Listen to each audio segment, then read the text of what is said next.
If you're serious about historical survival knowledge, subscribe now, because what we're covering today rarely shows up in textbooks.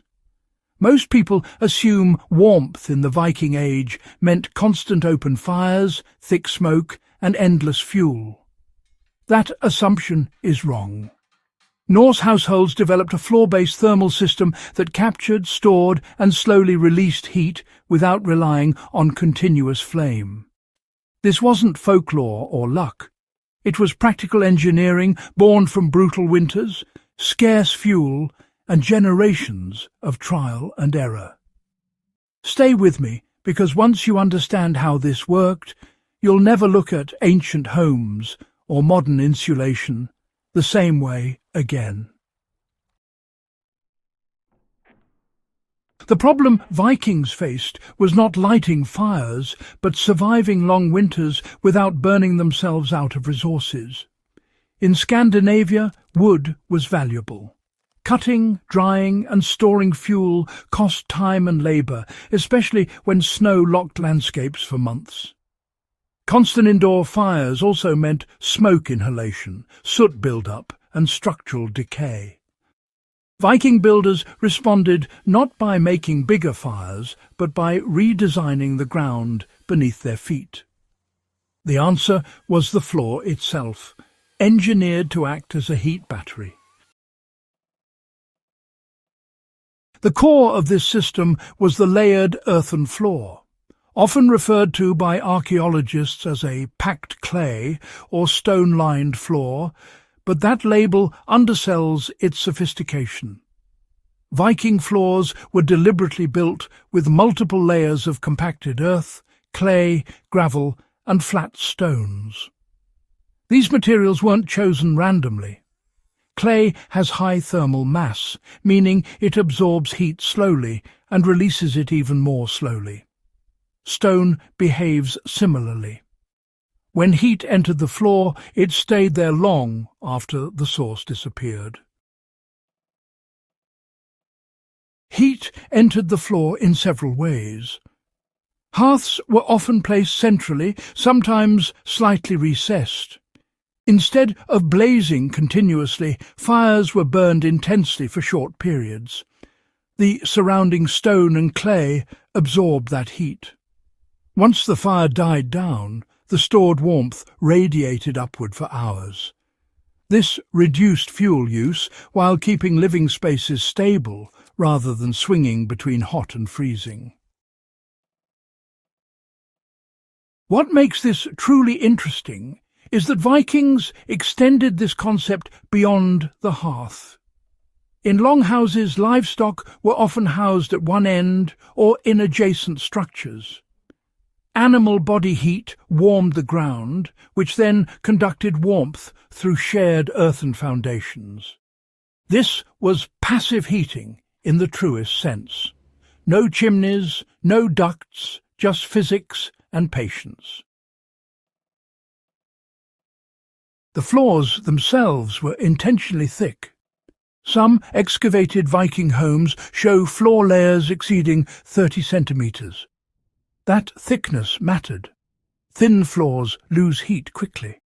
Thick floors stabilize temperature. Once warmed, they resisted rapid cooling even during sub-zero nights. This is why Norse homes often felt warmer than expected, even when fires were low or extinguished overnight. Moisture control was another critical factor. Vikings understood empirically that wet ground steals heat. Floors were built slightly raised above the surrounding soil, with drainage layers of gravel or sand beneath. This kept groundwater from wicking cold into the living space. Dry earth holds heat. Wet earth kills it. This principle remains unchanged today. For modern survivalists or, historical reconstructionists, this knowledge is immediately applicable. If you're building an off-grid shelter, a cabin, or even just a temporary dugout, you should always start with the floor.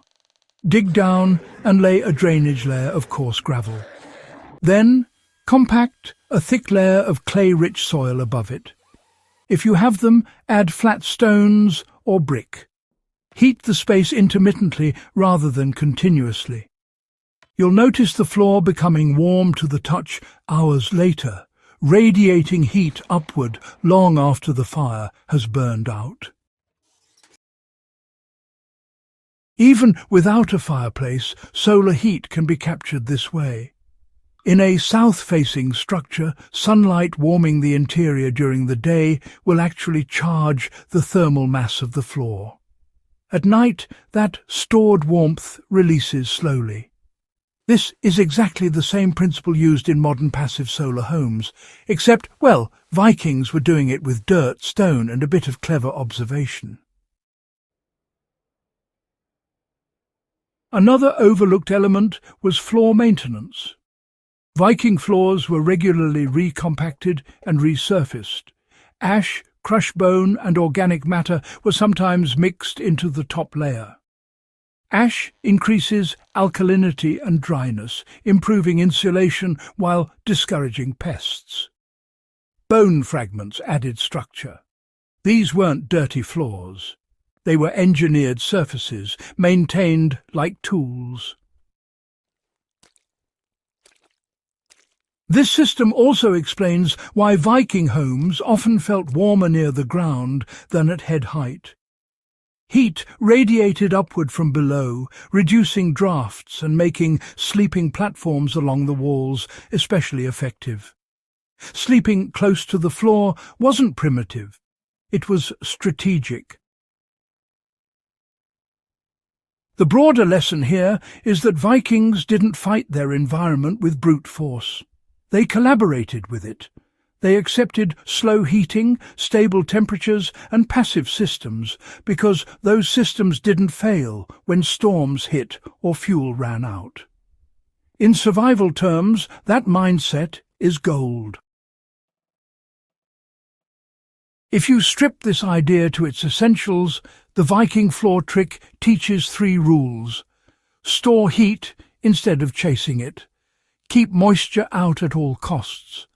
Let mass do the work instead of constant energy input. These principles apply whether you're studying history, preparing for grid-down scenarios, or designing resilient structures today. If this kind of deep, practical history matters to you, subscribe to The Prepper Historian. Share this with someone who still thinks ancient people just froze and hoped for spring, and stay with us.